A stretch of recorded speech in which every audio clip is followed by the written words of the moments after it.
السلام عليكم ورحمة الله وبركاته. ازيكم عاملين ايه؟ لو مهتم بجديد ومفيد فعلا من التطبيقات اشترك في القناة وفعل زر الجرس عشان يوصلك كل ما هو جديد ومفيد فعلا من التطبيقات في القناة. عندي اطراف التطبيقات الحديثة اللي بتسهل لك حياتك اليومية والتطبيقات الفيك وكمان التطبيقات الهاكر. النهارده ان شاء الله مع شرح تطبيق جديد هو اسمه هاي دبي. التطبيق ده مساحته 18 ميجا، محمله اكتر من 50,000 شخص. التطبيق ده خاص بالناس اللي عايشة في دبي اللي في الامارات.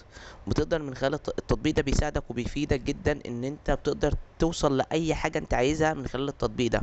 لو انت بتدور على حد ينظف لك بيتك، بتدور على ميكانيكي يصلح لك عربيتك، بتدور على فندق، بتدور على مطعم، عايز تعرف مكان المترو فين، عايز تعرف وسائل المواصلات اللي انت عايز تروح بيها اي مكان، عايز تعرف مكان المطار، عايز تعرف شركة نظافة، عايز تعرف صالون حلاقة، عايز تعرف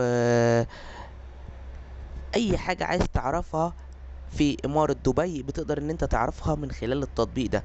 بيقولك على كل حاجة انت عايزها او اي حاجة انت محتاجها او اي حرفة او اي عمل او اي حد عايز يقوم لك بخدمة او يساعدك في حاجة. فالتطبيق ده هيساعدك جدا في الموضوع ده، ان هو ان انت تلاقي الشخص اللي انت بتدور عليه او تلاقي صاحب العمل او صاحب الحرفة اللي انت بتدور عليها.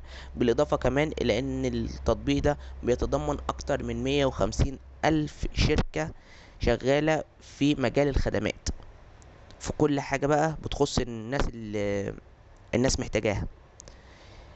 كمان بتقدر ان انت تعرف تعليقات الناس اللي اتعاملت مع الشركات دي من خلال التقييمات ومن خلال آرائهم ومن خلال ادوهم كم نجمة من خلال التعامل معاهم. وكمان بتقدر تعرف الأسعار لكل خدمة بيقدموها قد ايه.